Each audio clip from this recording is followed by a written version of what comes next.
Hey everybody, in a previous video we looked at Jesus' timeline of events and Daniel's countdown to the asteroid impact.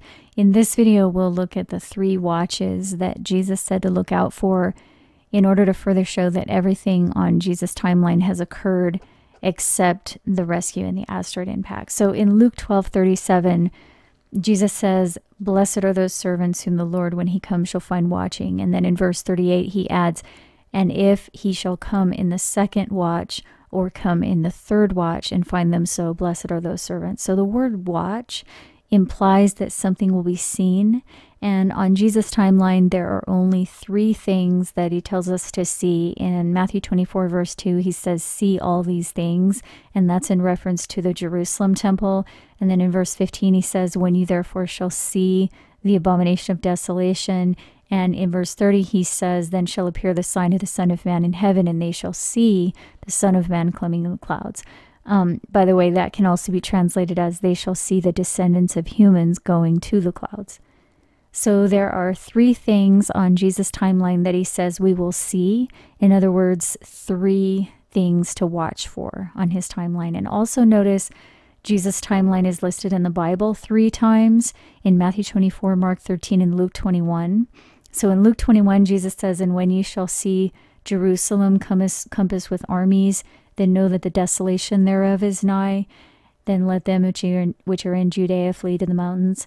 And then Mark 13, he says, "But when you shall see the abomination of desolation standing where it ought not, then let them that be in Judea flee to the mountains." And in Matthew 24, he says, "When you therefore shall see the abomination of desolation stand in the holy place, then let them which be in Judea flee into the mountains." So notice the 3 timelines here give slightly different details about 3 watches. Jerusalem surrounded by armies, the abomination of desolation standing where it ought not, and the abomination of desolation standing in the holy place. So also notice Matthew 24, Mark 13, and Luke 21 all use different names for the corresponding event. So in Luke 21, for example, the event following Jerusalem surrounded by armies is the days of vengeance. In Mark 13, it's the affliction. And in Matthew 24, it's the great tribulation. So in previous videos, we found out that the days of vengeance in Luke 21 occurred in 70 CE when Jerusalem was surrounded by armies and the temple was destroyed. So apparently that was the first watch. That was the first event on Jesus' timeline, and it seems to have also been the first watch. So we're just going to converge Daniel's timeline with Jesus' timeline, and we'll put the first watch here at 70 CE when Jerusalem was surrounded by armies in Luke 21 and the temple was destroyed. The 2nd watch appears to have been the affliction in Mark 13, the abomination of desolation standing where it ought not. That was the Dome of the Rock set up on the Jerusalem Temple Mount. And this fulfillment of the abomination of desolation happened in exact accordance with the Daniel 11 timeline as we previously examined. And it was also a precise fulfillment of Daniel 12, which gave us the exact number of years that should come before that event. The 685 abomination of desolation also occurred simultaneously with the celestial sign that is described in Revelation 12, which we discovered in a previous video, should also occur along with that abomination of desolation. And it did occur in 686 CE. And that appears to have been the 2nd watch on Jesus' timeline, the abomination of desolation standing where it ought not, the affliction. And the 3rd watch seems to be for the abomination of desolation in Matthew 24 that stands in the holy place and precedes the great tribulation, and that occurred in 2012. It's also translated as the idol of terror standing in the hallowed place, and it also occurred in exact accordance with the Daniel 12 number of days and also with the sign, the celestial sign that's described in Revelation 12, which we know should also occur with the abomination of desolation. So that 2012 fulfillment occurred just 3 years ago, and that was the 3rd watch fulfillment of the abomination of desolation that the texts say precedes the final great tribulation of 3.5 years. In a previous video, we saw that Jesus said the abomination of desolation will be seen before the tribulation starts, and immediately after the tribulation of the days, the stars will fall. In other words, the asteroid will hit and the rescue will occur. That ties into Revelation 9. That tribulation of the days seems to refer to the 1260 days, which can also represent years. So we know many of the Jews fled from Judea in 685 at the building of the Dome of the Rock, and exactly 1260 years later, in 1945, the Jews were released from Nazi concentration camps. However, that 1260-year period we know was not the tribulation of the days, because the asteroid and rescue did not occur immediately after that, but instead it was the year the 8th head of the beast arose. We'll go into that more in another video. So Jesus did not tell us how much time would transpire between the abomination of desolation and the start of the tribulation of 1260 days. But we do know the texts tell us the asteroid impact is the fall of Babylon the Great. Revelation 18:21 says it will be caused by an angel casting a millstone into the sea. And Jeremiah 51:42 also confirms that Babylon will be destroyed by the waves. And Daniel 9 says the end will be with a flood in the midst of the week, which we appear to be in now.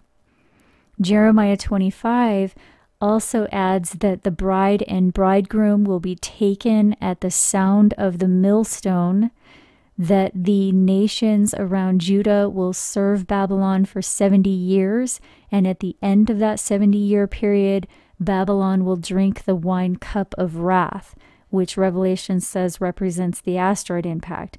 Then verses 30 through 33 says this event will affect all the inhabitants of the earth. A noise shall come even to the ends of the earth. A great whirlwind shall be raised up from the coasts of the earth, and the slain shall be that day from one end of the earth even unto the other end of the earth. They shall not be buried. They shall be as dung upon the ground.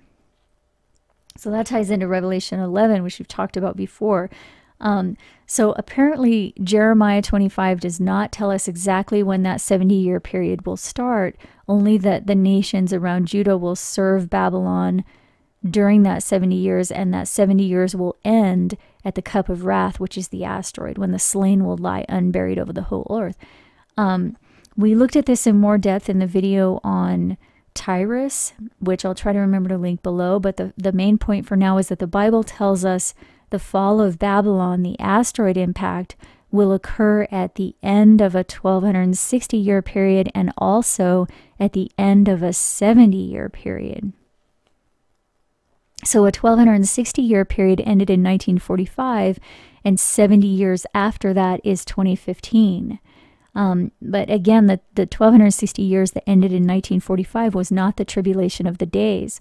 There's another more significant one, and the author Adam Clarke predicted in 1825 that the tribulation of the 1260 days started either in 754, 755, or 756, and will end either in 2014, 2015, or 2016.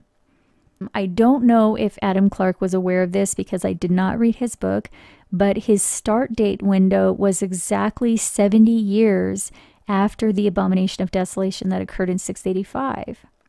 And also the sign of Revelation 12 that occurred the following year in 686. I mean, it's exact.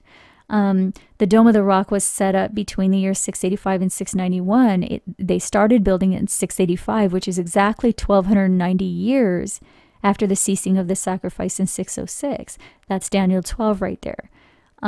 70 years after 685 lands in 755, which was Adam Clarke's second possible start date for the 1260 days, and 756, which was Adam Clarke's third possible start date of the 1260 years. 756 is exactly 70 years after the sign of Revelation 12 that occurred in 686. So 1200 and, let's see, we have 70 years and 1260 years ending in 2015 and 2016 or 2016.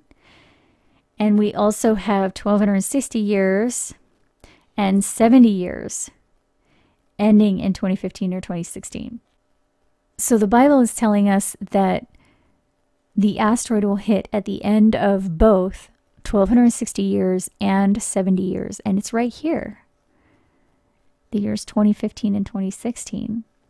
1260 years are ending here, and also 70 years. And they're both tied in together. So this is, it's just another congruency that is compounded by the exact fulfillments of Daniel 9 in recent years that Adam Clarke could not have foreseen. But it just ties right into his predictions, because 2015 and 2016 appear at this point to be the final 2 years of Daniel's 1 week. Because we've had all the fulfillments that Daniel 9 says are supposed to happen. So we can't be sure. I mean, we can't be sure if 2015 or 2016 is really the year the asteroid will hit, but it does look convincing. So as you can see, everything on Jesus' timeline has occurred except the asteroid impact and the rescue and that final 3.5 years of tribulation. The phrase Son of Man coming in the clouds also translates to descendants of humans going to the clouds. It's a reference to the rescue, otherwise known as the escape or rapture. If 2015 is the year, then it would also need to tie into Jesus' riddle of the fig tree. And this is so amazing. I found something that I want to share with you in the next video that is just unbelievable. That does the fig tree riddle ties into 2015. It's amazing. So I'll try to remember to link it right here so you can go watch that video.